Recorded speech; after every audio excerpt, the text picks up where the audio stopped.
Hello and good morning, afternoon, evening, wherever you are in the world. Gary Turner here, founder of Hexo Change and also corporate employee.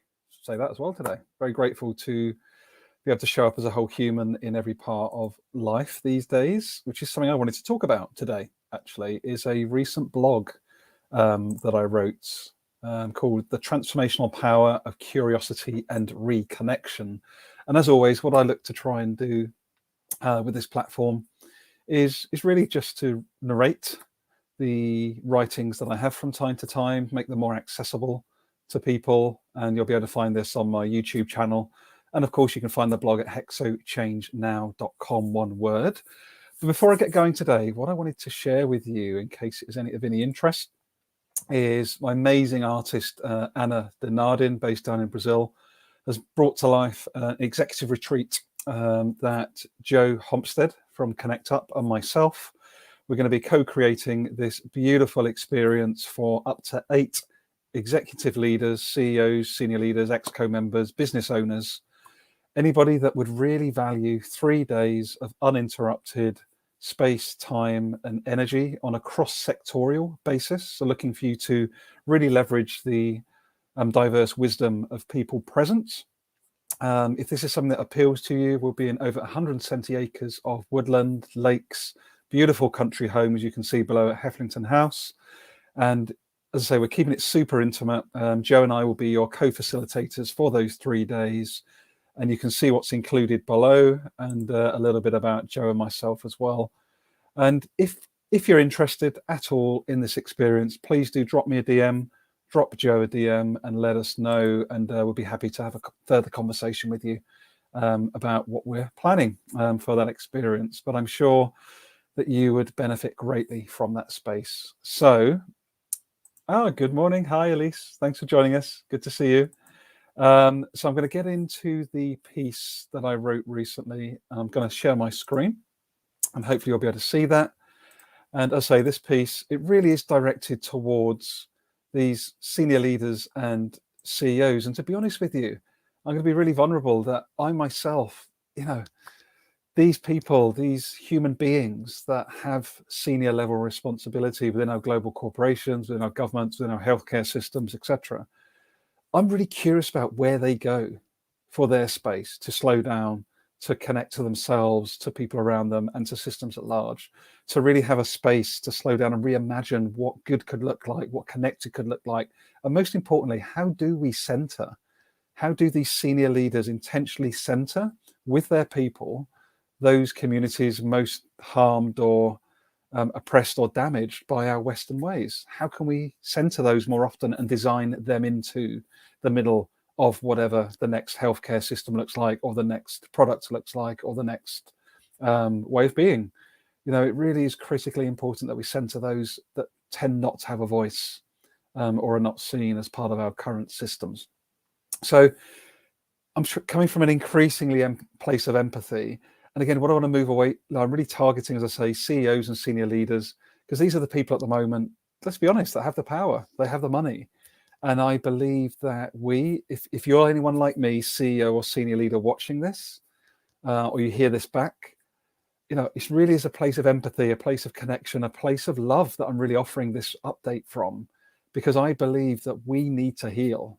I've needed to heal. I believe that anyone that's leading an organization and is not centering those most harmed and oppressed right now probably has some healing to do as well.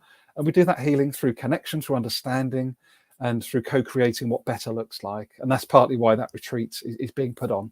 So let me get into the particular blog that I wrote recently. So the transformational power of curiosity and reconnection.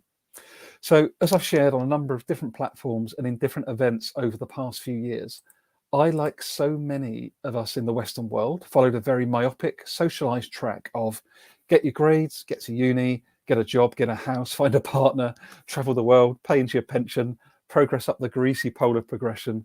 And so it goes on until we exit our sentient experience of life. Does that resonate with you at all?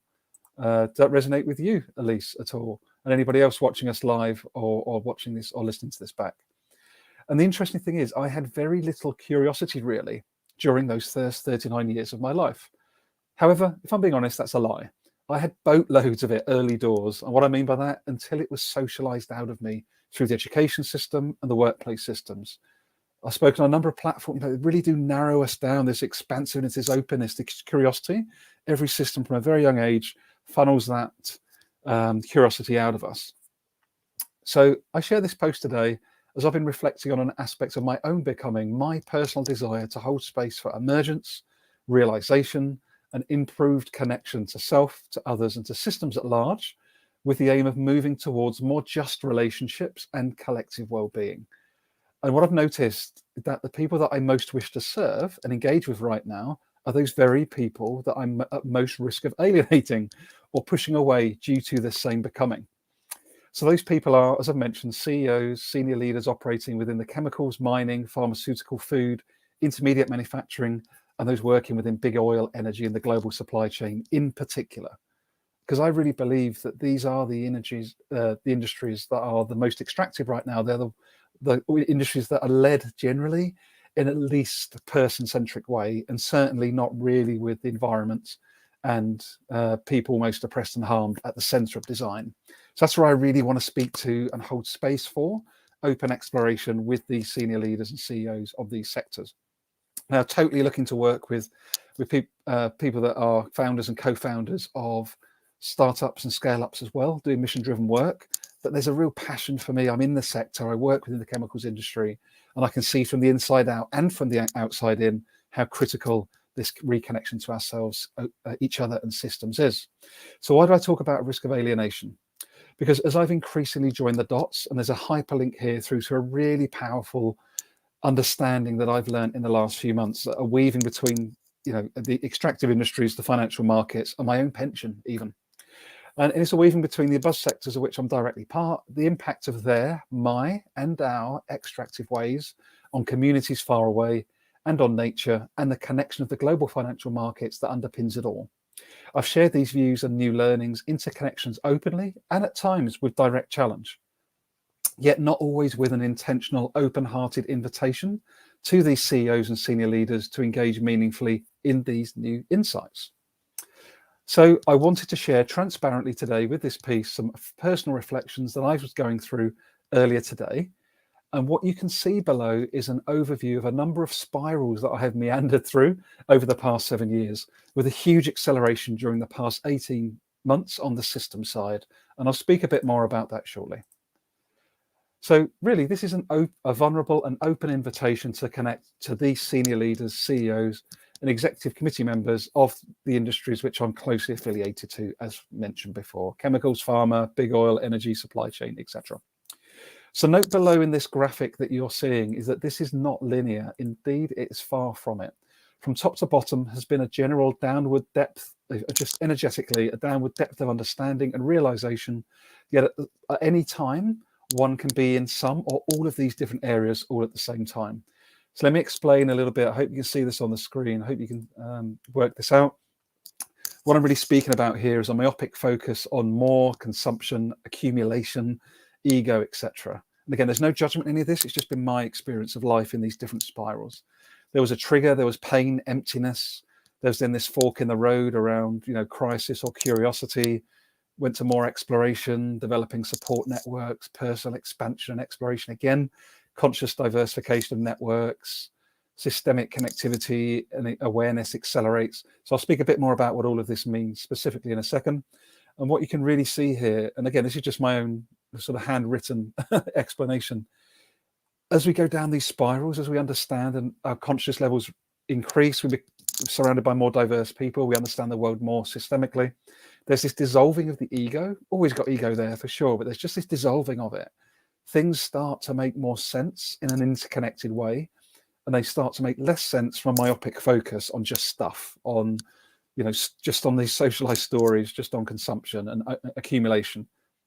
And what also I noticed is there was really this, it's only on reflection I spot this, there's really this part around this inner work around me, my myopic focus, my myopic beliefs, my pain, my crisis or curiosity fork in the road. Yeah.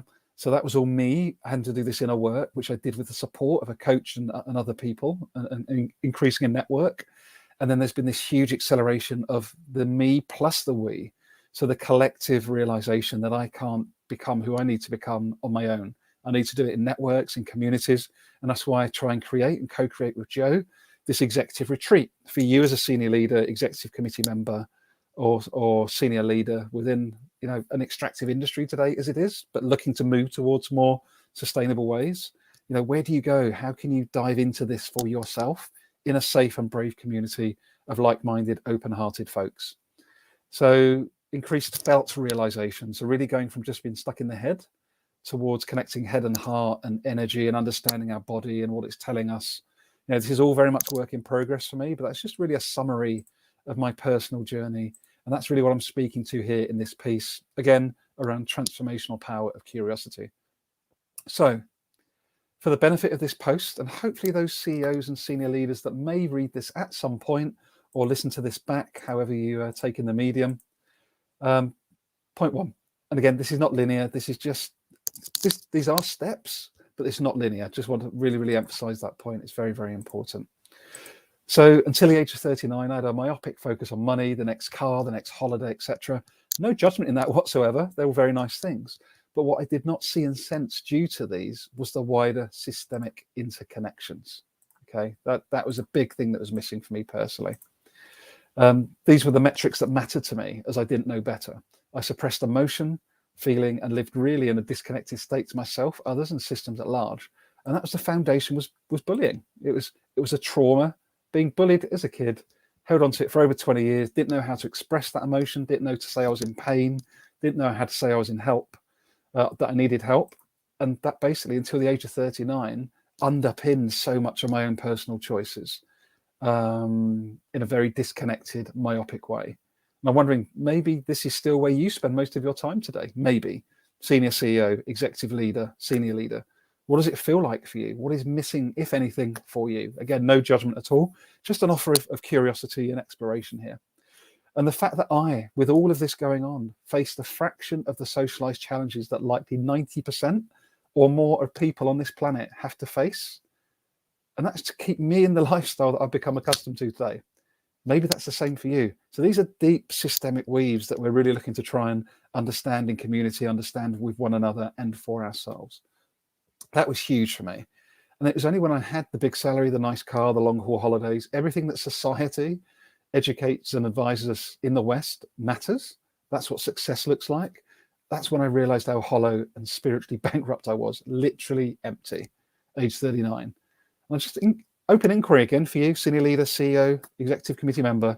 Have you ever had a feeling in your body to this effect, but maybe you suppressed it? You just knew there was a knowing in your body and experience of life that there must be a better, more connected, meaningful, and soul-enhancing way to be. When did that last happen for you? Maybe it's this morning. Maybe it's last week. Maybe it's a year ago. Who knows? But I'm just really curious. When did that last happen for you? Because I can guarantee that that's happened. At some point, there's something in your body and you've just pushed it down, suppressed it and said, no, I don't want to feel that, or I'm too busy, or yeah, I don't want to deal with that at the moment. I had that for over 20 years after being bullied as a kid. It totally underpinned so many of the poor choices that I made over that next 20 years. So unknown to me at the time, I was sitting at a fork in the road, the all too well documented midlife crisis, or what ended up being a total salvation for me, a regaining of that childlike curiosity that there must be more to life than this. Why do I feel so hollow and empty, yet have everything that the outside world tells me matters? Does this resonate with you at all? I would love to know. You can find my details at the bottom of this post. Find me on hexochangenowoneword.com. Let's have a conversation about this if it resonates. I'd just love to hear from you. That moment was painful. It was full of pain, but at the same time, it was a massive release. It just felt like, oh my God, that's a horrible feeling. But there was so much capacity, there was so much freedom and abundance sitting behind that. Oh my God, I don't have to subscribe to this BS anymore. Pops up and comes and goes. But like the fundamental shift was, oh my God, I don't have to believe and buy into those stories anymore that when I've got more money, I've got a new house, etc., I'll be okay then. So all of that I could let go of. What followed then was deep exploration into organizational design, culture and people over the last 5 years, and more lately systems, all while still leading my 20 million business within a global corporation. Then what started to emerge was an increasingly global non-work specific network. Diversity by accident, if you will, is the phrase I use there. And what I'm speaking to there is pre me having my midlife awakening, as I call it, rather than midlife crisis. It definitely was an awakening. Was this all of my contacts within my own sector? In fact, it's almost within my own business group, within my own team. There was hardly any diversity of thought, hardly anyone that didn't look or sound like me, hardly anyone not talking about hitting numbers and just growing the business, like so myopic. And then what started to happen after this experience is like, okay, yeah, I'm going to go and meet these folk in HR. These people do learning and development. These people are in diversity and inclusion. This just started to organically, intuitively start to diverse my network, but it wasn't very intentional at that point. After further exploration, took me to my first paid support when I hired my first coach. And this is back in 2018. So 4 years ago, I had my first coach that I paid for myself. And I've never not had a coach since. Just putting it out there. If you need some form of support, appreciate it's a privilege to be able to afford to pay for a coach. But this is directly this post, this reflective blog, and this will also go into my Activating Consciousness podcast. There's a repurpose there as well.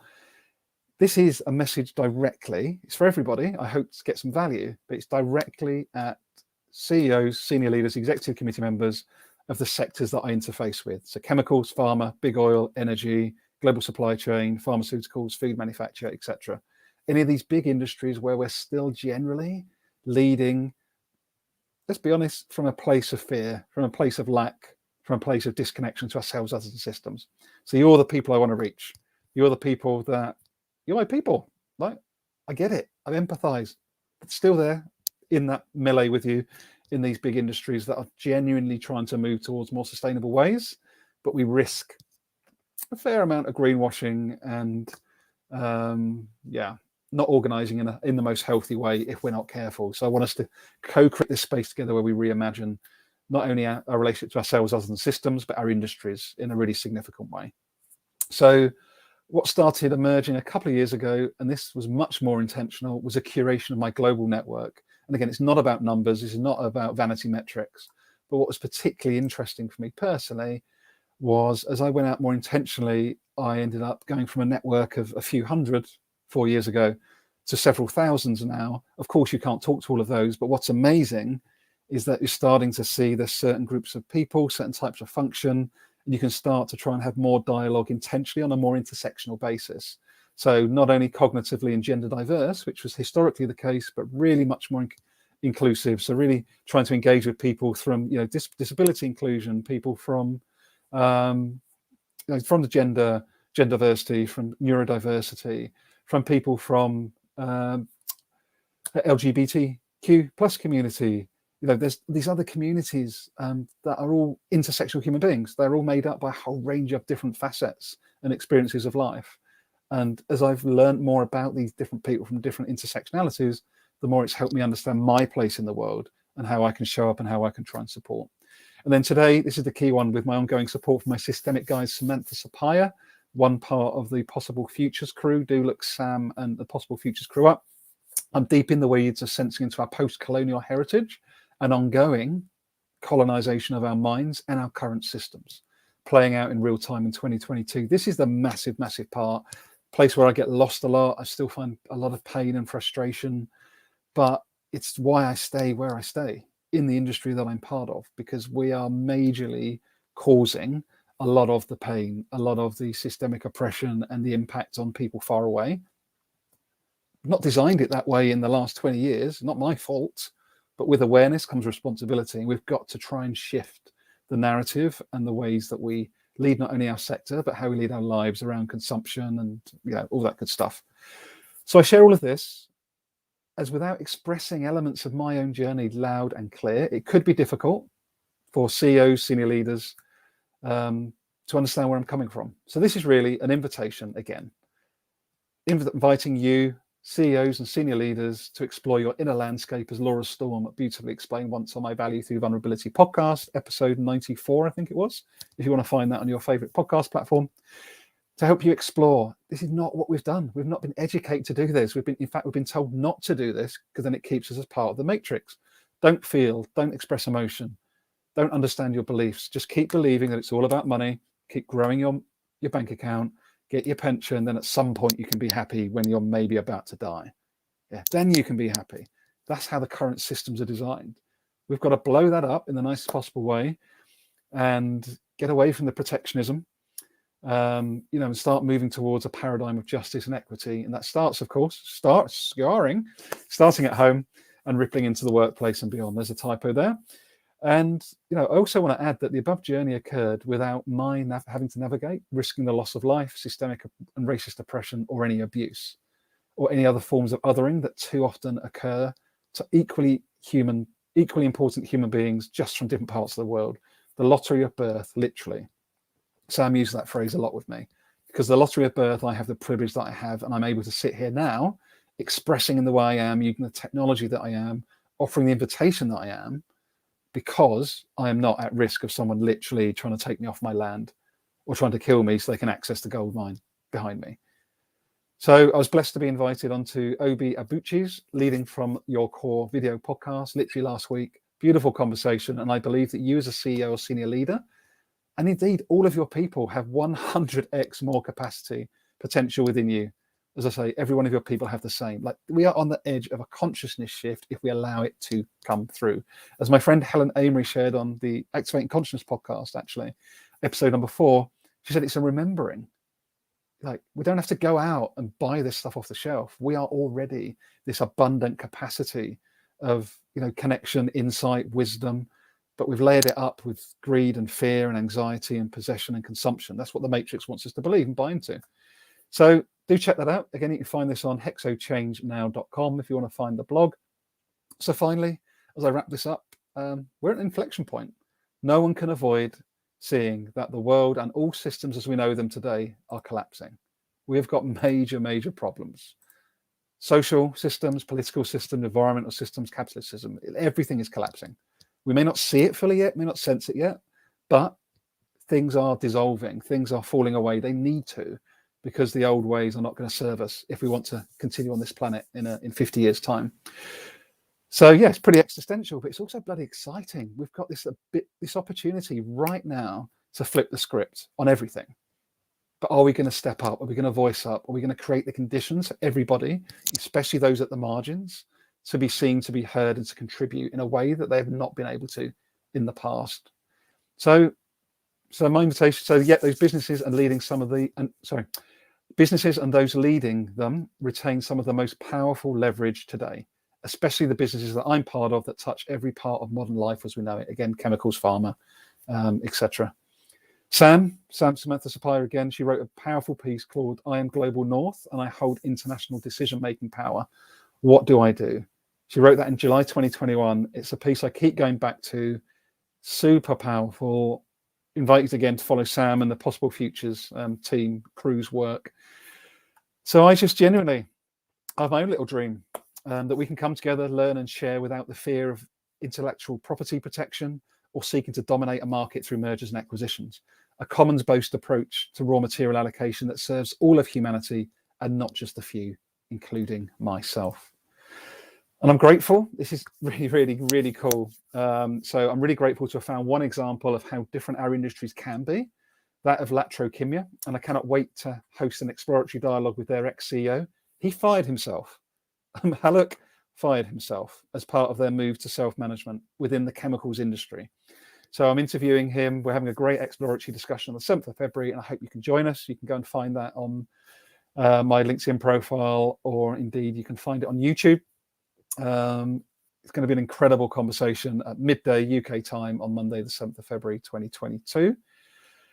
So I have no idea if this piece, this reflection, however you receive it, whether you're working with an organization, whether you are a senior leader or executive committee member, I have no idea if you'll receive this piece with the genuine and open-hearted energy and invitation that's offered.